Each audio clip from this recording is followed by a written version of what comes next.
Hi, I'm Paul, your Helpless Locksmith. In this video, we're going to talk about the 4 things that you should consider when choosing your home safe.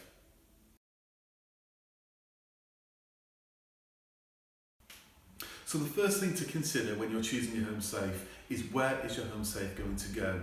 So firstly, you need to think about where in your home the home safe is going to be situated. Bear in mind that the home safe, to meet its insurance approval, it needs to be either bolted into a brick wall at the back or bolted into solid ground at the bottom. Even if it's going through floorboards, you're going to have to locate the joist underneath the floor so it's bolted into the joist and not just a floorboard that can be cut out.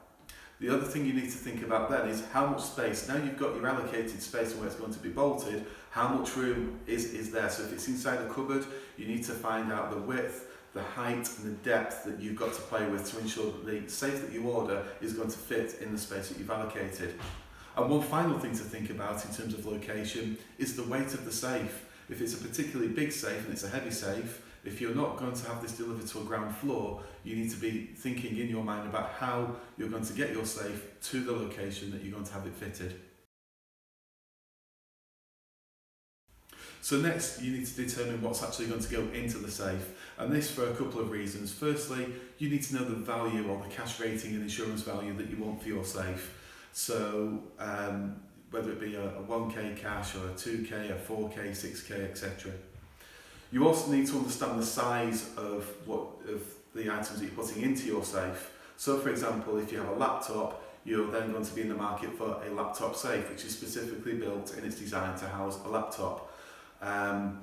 Also, you might find that you might want to house jewellery, documents, cash, medicines. All of these things will change perhaps the size of the safe that you're going to end up with. And remember, when you are choosing a safe, don't just think about what you need it for today, future-proof it. So if you're thinking that you want to put £15,000 worth of jewellery in a safe, but in a few years' time you might have grown that collection, it'd be well worth making sure that you maybe go up and get a slightly higher value safe so that you're not having to buy new safes in the future. So remember to future-proof it, make it a one-time purchase and not something that you're having to continually update.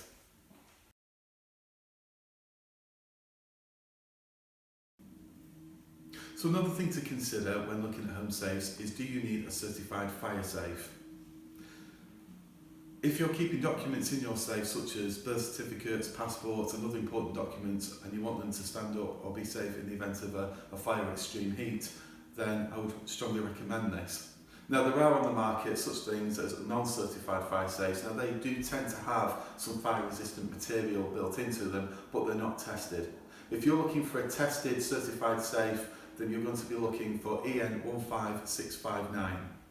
These are tested in 30-minute increments, and so then you will get a rating for what it is and how long it's fire safe or it's heat proof for. So the last thing to consider is who has access to your safe. One way that you can access a safe is through key, which is simple to use, but of course a key is only as safe as a place where you leave it, and of course keys can get lost. So popular nowadays are electronic combination safes, where you can use a code normally between 4 and 12 digits to open the safe. Some of these may only allow 1 or 2 codes, some may have multiple users, and the multiple user ones can be very useful if you want to keep an audit trail, as some will allow you to do, and also give people different codes, so that if you need to delete somebody, you can delete that one person's code and not have to reset everything for all of your other users.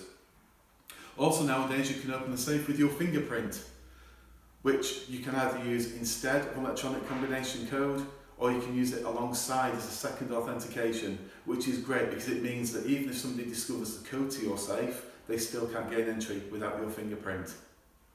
So, now that we know where the safe is going, what's going to be stored in it and the cash rating that we need to be looking for, whether the safe needs to be a fire certified safe, and we know how many users and how we want to operate the safe, actually choosing a home safe should be as easy as those 4 simple steps.